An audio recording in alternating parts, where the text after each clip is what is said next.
Hello and welcome to Racers Now. We are back previewing all the best bets every single day of the York Ebor Festival. Starts on Wednesday with the Juddmonte International taking centre stage. We've already covered every single runner, all 13 of them, in a separate video on the Juddmonte.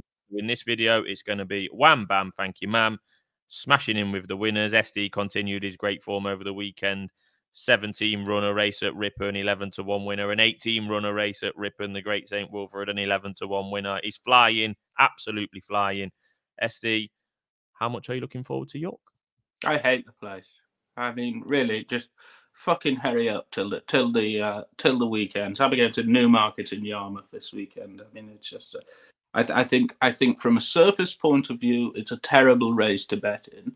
You know, it's a load of tarmac everywhere. These massive, horrible grants. I have never ever liked York, but here we are. And it's good to see that you're in your prison attire this evening on bail. Have you been rioting, sir? Yeah. I've gone through the fast tracking service through two-tier Kia, and I've got a suspended sentence. Yeah. I wish I could suspend this race to October, the end of the flat season, me and USD, because it's not looking good for me. It's looking excellent for you. But it's a bit like Arkle versus Quixel Crossit, isn't it? Where are you going to find someone 164 points up since March the 22nd? All 1 point win or 1 point each way. It's incredible. I love this. Really. We got more viewers last week than those gravy train boat Bisto runners for Betfair. But somebody did legitimately say on Twitter, why does Mike Parsay have more followers than us? Well, Mike's a great man and a great judge of a race course, and it's always a pleasure to be in his company. So don't diss Mike on Twitter. Right, SD, on to the opening race at York on Wednesday. I don't think there's actually a bet for it. Oh yeah, there is a bet. I'm continuing my policy of mainly, not completely, but mainly ignoring the handicaps, particularly York ones. You can't read handicaps, can you, sir? No, I've given up. Ascot was a disaster for me on the handicaps, and I've gradually paid less and less attention to handicaps as it goes on. Concentrate on the Group 1s, taking money off USD with, the likes of Whistle Jacket, etc. Anyway, 5.5 furlongs, 150. SD has a bet in the opener. I do not. Well, look, I think the first thing off is it's a bloody minefield, isn't it? I mean, yes. I would say, certainly this season, you don't really want to be drawn high at York. And the Jolly's out of trap 20. The third in, which won the Shergar Cup last week, is out of 22. That poor bloody thing for winning what is in effect a non-event has gone up £10. Poor sod. It's competitive stuff. I nearly put Desert Cop up here again, but I bottled it. And I think looking for Lynda, wherever she may be, maybe it's Lynda Ramsden. Do you remember her? No idea. Oh, great racing family, the Ramsdens. Anyway, loved a bet, did Jack, her husband. They got Kieran Fallon's career off the mark, didn't they? And basically, I think this horse is running into form. Seems to be it's a 4-year-old trained by Burke. Won here last year in September off a mark of 84. Now down to 83. They didn't half punt it late on at Hamilton the other week. It was 10 on Betfair. It crashed to about 7 on Betfair. Subsequently ran fourth in one of those team races at Windsor where you could disregard that, but the handicapper has been kind for a horse that has York form. As recently as this year, would you believe, was second, of course, to Clarendon House here back at the Dante meeting, off a mark of, what was it, off 87, now down to 83, dropped 4 pounds. Yeah. I think 22s for a horse who clearly likes York and is at the right end of the handicap is more than fair.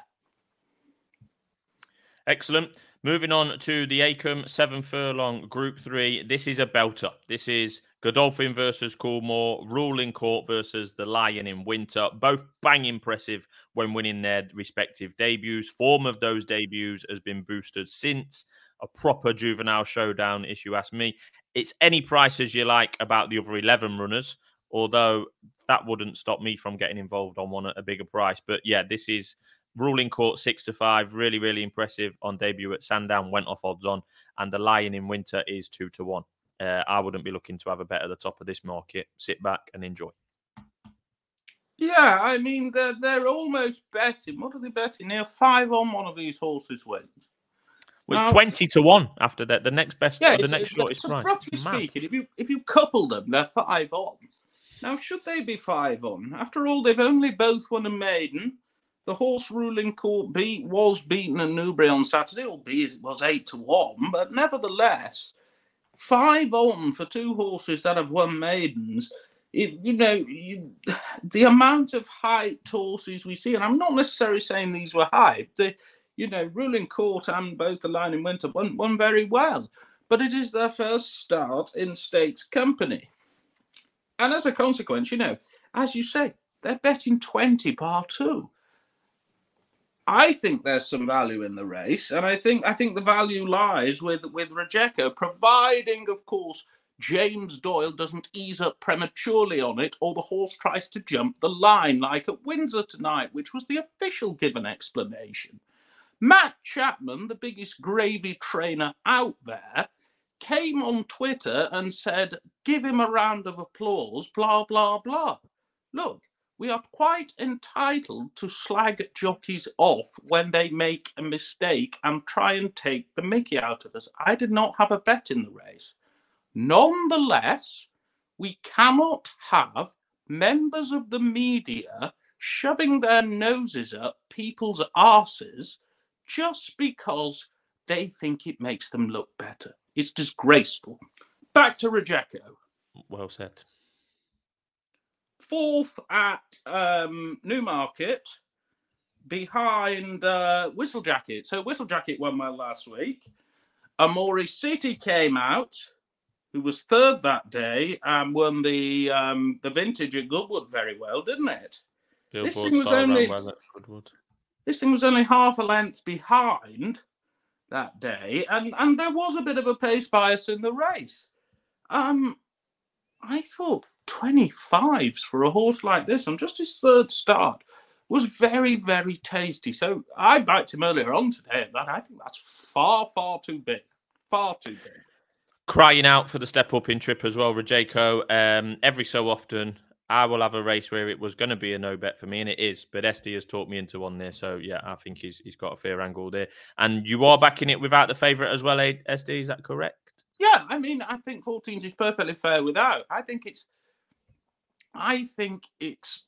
perfectly safe to back it without. I wouldn't want to be laying this at much above double figures. I think it's a great chance. I was astonished when it was that price. Yeah, fair enough. Yeah, good form from the Newmarket race. Step up in trip, just what he needs. Yeah, fair play. On to the 3 o'clock. This is the Great Voltager, 1 mile 4 furlongs. I did say in my most recent anti-post video the other day that I heard a rumor that Los Angeles might be supplemented for this race, and he duly was at a cost of £20,000. Carries a £5 penalty as a result of his Irish Derby win. That's a Group 1. This is a Group 2. He looks as slow as a boat to me. They've had talk about this Los Angeles. We thought he was a ledger horse, but Ryan says he's classier than that. Not for me. Now that is stud and stallion talk, SD. I play a lot of Aidan O'Brien bingo, as I'm sure you can. Sure it comes across. But yeah, this Los Angeles, slow as a boat for me. He's got Saint Ledger. He's a Saint Ledger horse. They're talking about being more classier than that and the Arc and that. Not for me. If he's not a St. Ledger horse, why have they paid 20 grand to put him in here?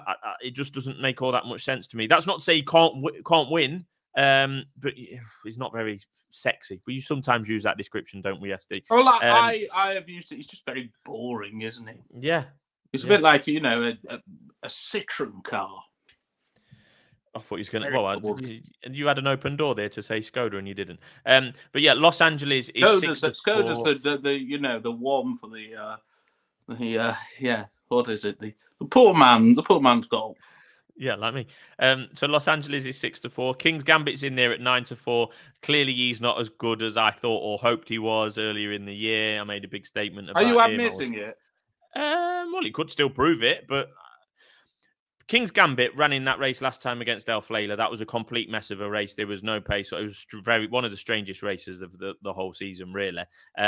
So, yeah, we might find out. It's funny because King's Gambit isn't in the blooming ledger anyway.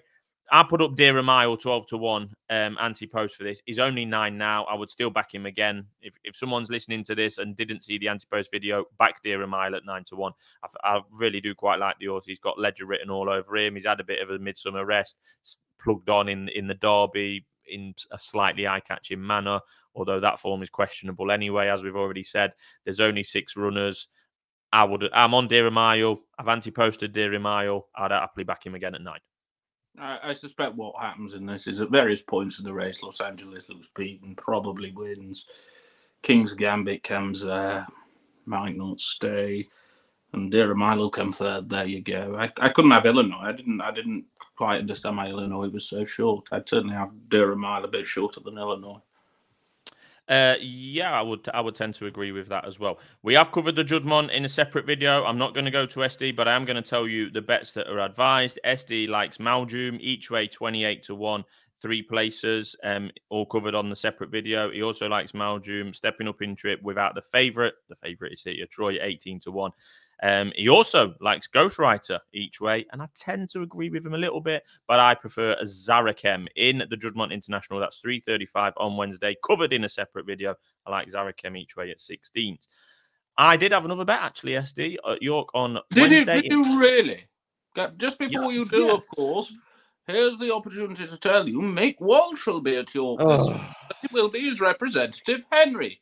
Mick is quite wisely going for Carlisle and Redcar, which are much nicer courses. So well done to him. BK will also be there, and there will be a smattering of value in the on-course market. These bookmakers can be seen at Hexham Racecourse. We've got Hexham in, obviously. Right, yeah, the lucky last at York on Wednesday, 5:20. This is a 6-furlong handicap nursery for 2-year-olds. I said at the top of the show I'm avoiding handicaps. Clearly, I'm not avoiding them well enough because I'm having a bet in one here. But this Peninsula Power went in my notebook as one for handicaps when he ran at Haydock in the Sunday series on the 4th of August a couple of weeks ago, hampered at a key point of that race at Haydock. Has to be better than a 72 rated horse, in my opinion. And it's all price related because he is about 22. It's 22-1 each way, 5 places. That's an each way bet for me. I need to try and catch on it, isn't he? I need to try. Yes, I need to try and catch up. I need to try and catch up with SD at some way. So Peninsula Power in basically a lottery handicap, 17 runners, and it's 7-1 the field to finish. That's day one, all mocked up, SD. Yes, day 2 could be interesting because we may be live from Wolverhampton tomorrow. Yes. My cameraman is on a speed awareness course, so I may have to go to the top of the grandstand. Incidentally, if you're watching UK Gold now, the Jolly Boys outing's on from Moneyfields and Horses where they go to Margate. Great fun. This video will be out in about half an hour. Watch it on +1 if you're well enough to have Sky. And you can have a good giggle, which you won't have if you back James Doyle tonight. Thank you, SD. See you soon.